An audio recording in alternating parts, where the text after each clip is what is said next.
ప్రవీణ్ పగడాల గారి మృతదేహానికి నిన్నే అంత్యక్రియలు జరిగాయి. అసలు ఏం జరిగింది అక్కడ? అది మర్డర్‌గా చూసారా? లేకపోతే అది యాక్సిడెంట్‌గా చూసారా? అనే వాస్తవాల గురించి మనతో మాట్లాడేందుకు అడ్వకేట్ మాలతి గారు ఉన్నారు. వారితో మాట్లాడదాం. నమస్తే మ్యామ్. నమస్తే. అంత్యక్రియలైతే ఏవైతే జరిగిన తర్వాత గూడా ఈ పోస్ట్ మార్టం రిపోర్ట్ ఏం చెప్తుంది? అదేవిధంగా ఆయన్ని హత్య కిందకి తీసుకుంటున్నారా? లేకపోతే యాక్సిడెంట్ కిందకి తీసుకుంటున్నారా? ఇప్పుడు పోలీస్ ఇన్వెస్టిగేషన్ అనేది 2 యాంగిల్స్‌లో జరుగుతుంది. ఒకటి యాక్సిడెంట్ రూపంలో, ఇంకొకటి ఇది ఏమన్నా మర్డరా అని 2 యాంగిల్స్‌లో కూడా చూస్తారు. ఇప్పుడు మొన్న ఇది జరిగింది ఇన్సిడెంట్ అండ్ నిన్న అంత్యక్రియలు అయిపోయింది. అంటే ఇది చాలా టూ క్విక్, వెరీ ఫాస్ట్. అంటే ఎవరికి వాళ్ళు మీడియా ట్రయల్ చేసేసుకుంటున్నారు. ఎవరికి వాళ్ళు కొంతమంది యాక్సిడెంట్ అంటున్నారు, కొంతమంది మర్డర్ అనుకుంటున్నారు. బట్ యాక్చువల్‌గా ఇది ప్రూవ్ చేయాలి, నిరూపించేది పోలీసులు వాళ్ళ ఇన్వెస్టిగేషన్ బట్టి. సో ఇన్వెస్టిగేషన్‌లో ఏం తేలుతుందో దాన్ని బట్టి చూడాలి. ఇలా చూస్తే ఏంటంటే చాలా సస్పిషియస్ థింగ్స్ ఉన్నాయి. సో చాలా అనుమానాస్పద విషయాలు ఉన్నాయి ఇందులో. ఏంటంటే సీసీ కెమెరా ఫుటేజ్ ఒకటి, మళ్ళీ తర్వాత అక్కడ ఆయన ఒక దగ్గర ఆగినప్పుడు అక్కడ ఆయన హెడ్లైట్ లేదు, కానీ ఇండికేటర్స్ నడిపించుకుంటూ వస్తూ ఉన్నారు. అంటే అక్కడ డౌట్ ఎక్కడ వస్తుందంటే ఈ చనిపోయే కంటే ముందు, అంటే దానికంటే ముందు ఏమన్నా ఆయన మీద ఏమైనా అటాక్ అయిందా? మరి ఆ హెడ్లైట్, ఎందుకంటే ఎవరైనా హైవే మీద ట్రావెల్ చేసేటప్పుడు హెడ్లైట్స్ లేకుండా ఎవరు ట్రావెల్ చేయరు, అంత రిస్క్ అయితే ఎవరు తీసుకోరు.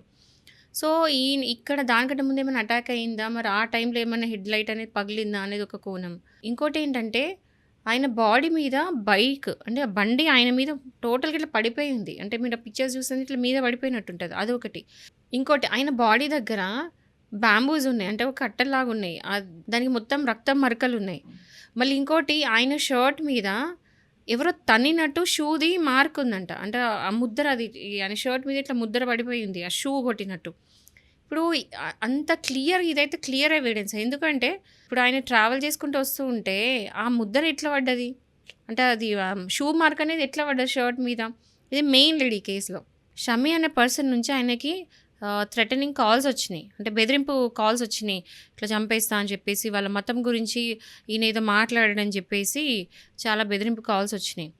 ఇది కాకుండా ఆయన ప్రవీణ్ పగడాల గారు ఆయన ఓపెన్గా స్టేట్మెంట్ ఇచ్చారు. ఒక సోషల్ మీడియాలో ఓపెన్ స్టేట్మెంట్ ఏమని ఇచ్చినారంటే, ఇట్లా షమీ అనే పర్సన్ నుంచి నాకు థ్రెటన్ ఉంది, నన్ను వదిలేయండి, నాకు ప్రాణభయం ఉంది అని చెప్పేసి ఇస్తే, ఒకవేళ ఏదైనా మర్డర్ జరిగింది అనుకోండి, అందులో మోటివ్ చూస్తారు. ఆ మోటివ్ ఏంటనేది ఇక్కడ క్లియర్గా కనిపిస్తుంది కాబట్టి మేబీ తెలియదు. సో ఇన్వెస్టిగేషన్ అనేది ఇంకా, ఈ కేసు అనేది ఇంకా ఇన్వెస్టిగేషన్ స్టేజ్లో ఉంది. సో ఎవరికి వాళ్ళు మీడియా ట్రయల్ చేసుకోవద్దు, ఎవరు వాళ్ళు డిసైడ్ అయిపోద్ది ఇది యాక్సిడెంట్ అని అనుకోవడానికి లేదు, ఇది 100% మర్డర్ అనుకోవడానికి లేదు. ఇన్వెస్టిగేషన్లో వచ్చే రిపోర్ట్ బట్టి దాన్ని బట్టి మనం ఎవరైనా డిసైడ్ కావాలి. సో దీనికి సంబంధించి కేఏ పాల్ గారు మాట్లాడుతూ ఈ ఉదాంతం ఏదైతే ఉందో దీనికి అంతటికీ కారణం పవన్ కళ్యాణ్ గారే అని కూడా ఆయన మీడియా ముందు చెప్పారు. అంటే దీన్ని ఎలా చూడాలి? దీనికి పవన్ కళ్యాణ్కి ఏం సంబంధం అండి, నాకు అర్థం కాదు. ఏదంటే అది ఆయన వాగుతూనే ఉంటాడు ఎప్పుడు చూసినా. ఇక్కడ పడితే అక్కడ ఇష్టం వచ్చినట్టు మైండ్కి ఏది వస్తే అది అనేయడమేనా? ఒక ప్రూఫ్ ఉంటుంది, ఒక ఎవిడెన్స్ ఉంటుంది, ఒక బేస్ ఉంటుంది. ఏం బేసిస్ చేసుకొని పవన్ కళ్యాణ్ అని అన్నారు? అంటే మతాలను రెచ్చగొట్టే విధంగా మాట్లాడి మతాలను ఇప్పుడు పవన్ కళ్యాణ్ ఎక్కడ మతాల విషయంలో రెచ్చగొట్టేటట్టు మాట్లాడిండు? ఇప్పుడు ఎవరైనా సరే, ఇప్పుడు ఓవైసీ ఉన్నాడు, ఆయన ముస్లిం కమ్యూనిటీ సపోర్ట్ చేసుకుంటాడు, ఓకే, అది ఆయన ప్రిన్సిపల్. ఇప్పుడు మనకి రైట్ టు రిలీజియన్ అనేది ఉంది, మన కాన్స్టిట్యూషన్ మనకు ప్రొవైడ్ చేస్తుంది, మనకు ఆ చట్టమే చెప్తుంది ఏంటి, నీ ఇష్టం వచ్చిన మతం నువ్వు చేసుకోవచ్చు, చూసుకోవచ్చు అని చెప్పేసి. సో మీ ఇష్టం వచ్చిన మతాన్ని మీరు ఫాలో అవ్వచ్చు అని చెప్పేసి ఎవరికైనా ఉంది, వాళ్ళ మతాన్ని ఫాలో అవ్వచ్చు. ఇప్పుడు పవన్ కళ్యాణ్ గారు వచ్చి ఆయన సనాతన ధర్మాన్ని ఆయన పాటిస్తున్నారు అంటే అది ఆయన ఇష్టం కదా. అండ్ ఎక్కడ కూడా ఆయన సనాతన ధర్మాన్ని పాటిస్తున్నా, సపోర్ట్ చేస్తున్నా అన్నారు, కానీ నేను ముస్లింకి అగెయిన్స్ట్కి, నేను క్రిస్టియన్కి అగెయిన్స్ట్ నేను ఎక్కడని అన్నారా? ఇప్పుడు ఒక దాన్ని సపోర్ట్ చేస్తున్నారంటే దాని మీనింగ్ ఇంకా వేరే మతాలని సపోర్ట్ చేయట్లేదని కాదు. ఎందుకంటే ఆయన ఎలక్షన్స్ టైంలో కూడా ఆయన ముస్లిమ్స్ దగ్గరికి వెళ్ళినప్పుడు ఆ టోపీ పెట్టుకోవడం ఇవన్నీ కూడా చూసాం. సో ఎక్కడ కూడా ఆయన వేరే ధర్మంని ఎక్కడ కూడా ఇన్సల్ట్ చేయలేదు. బట్ ఆయన ఏంటంటే సనాతన ధర్మం ఫాలో అవుతున్నారు, అది ఆయన ఇష్టం, ఓకే. జనాలు ఎవరి ఇష్టం వచ్చినట్టు వాళ్ళు ఒక కంక్లూజన్ అనేది రాకూడదు.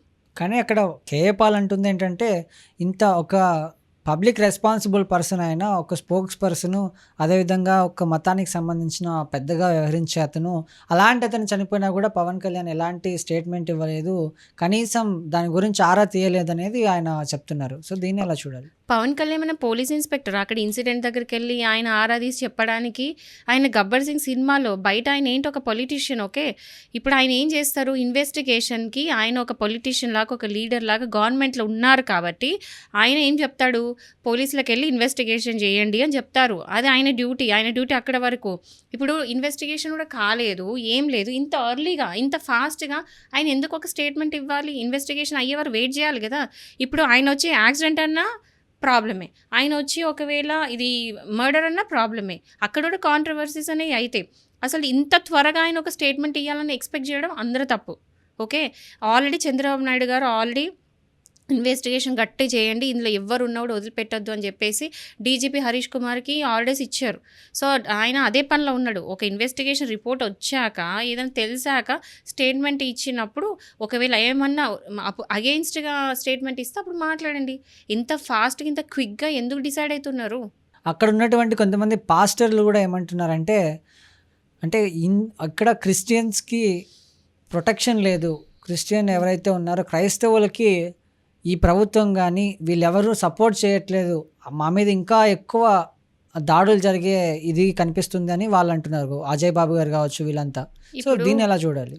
పాస్ట్ టికెట్లో అంటే ఈ 10 సంవత్సరాలు ఇప్పుడు గవర్నమెంట్ ఫామ్ అయిన తర్వాత ఆ గవర్నమెంట్ కంటే ముందు ఎంతమంది క్రిస్టియన్స్ని చంపారు, ఎంతమంది క్రిస్టియన్స్ ఇట్లాంటి ఇన్సిడెంట్స్ అయినాయి?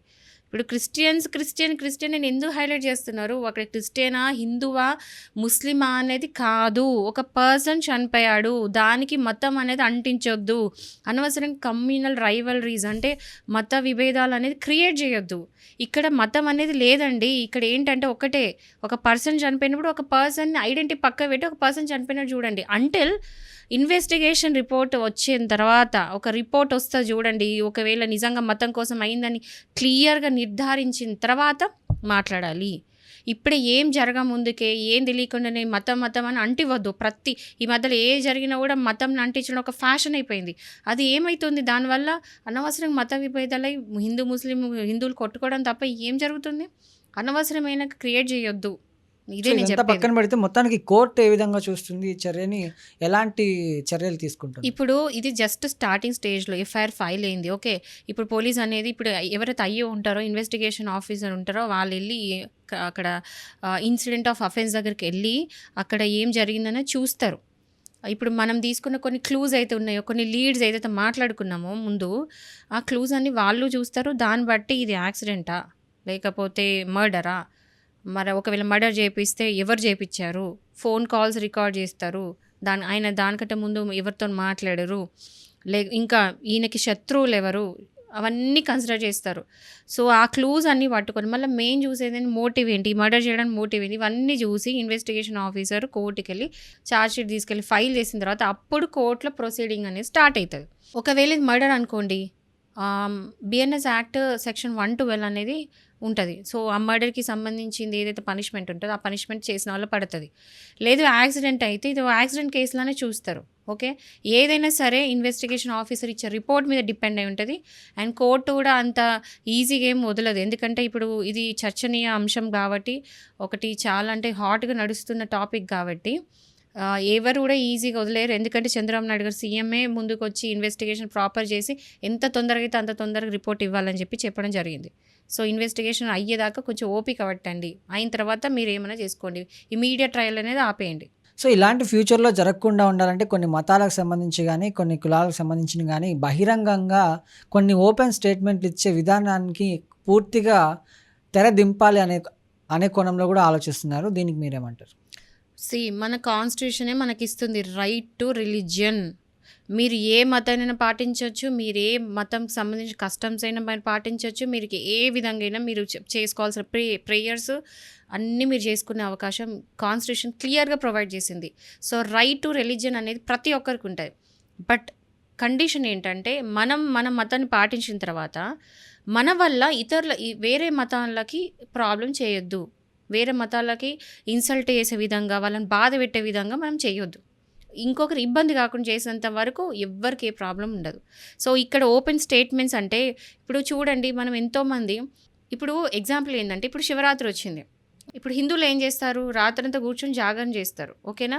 ఇప్పుడు ముస్లిమ్స్ రంజాన్ సీజన్ ఇప్పుడు నడుస్తుంది ప్రస్తుతానికి. వాళ్ళు 5 టైమ్స్ వాళ్ళు నమాజ్ చేసుకుంటారు. వాళ్ళు రంజాన్ చేస్తారు.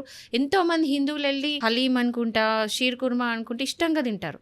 వాళ్ళు వచ్చి వీళ్ళు ఇప్పుడు ముస్లిమ్స్ కూడా వచ్చి హిందూస్‌ని ఏమి ప్రాబ్లమ్ చేయట్లేదు. సో, ఎవ్వరికి వాళ్ళు ఇతరులకు ప్రాబ్లమ్ చేయనంత మటుకు ప్రాబ్లమ్ లేదు. ఓకేనా? బట్ ఇట్లా ఓపెన్ స్టేట్మెంట్స్ అంటే ప్రతి ఒక్కరి హక్కు ఉంది. ఇప్పుడు ఎవరైతే క్రిస్టియన్స్ పాస్టర్స్ వచ్చి వాళ్ళవి ప్రేయర్ హాల్స్‌లో వాళ్ళు కండక్ట్ చేసుకుంటున్నారు. ఇంకోరిని డిస్టర్బ్ చేయకుండా. హిందూస్ కూడా అట్లనే చేస్తారు. సో, ఒకరినొకరు డిస్టర్బ్ చేసుకున్నంత వరకు ప్రాబ్లమ్ లేదు. స్టేట్మెంట్స్ అంటారా? స్టేట్మెంట్స్ ఎవ్వరైనా ఇచ్చుకోవచ్చు. మనము ఇప్పుడు ఒక దగ్గరకు వచ్చి ఓం నమః శివాయ అంటాం. లేదా జై శ్రీరామ్ అంటాం. అది మన ఇష్టం. ముస్లిమ్స్ వాళ్ళ స్లోగన్స్ వాళ్ళకుంటే వాళ్ళు మాట్లాడుకుంటారు. బట్ వాళ్ళని మనం ఇన్సల్ట్ చేసే విధంగా మాట్లాడినంత వరకు ఓపెన్‌గా స్టేట్మెంట్స్ ఇచ్చుకున్న ప్రాబ్లమ్ లేదు. ఓకే. Thank you ma'am.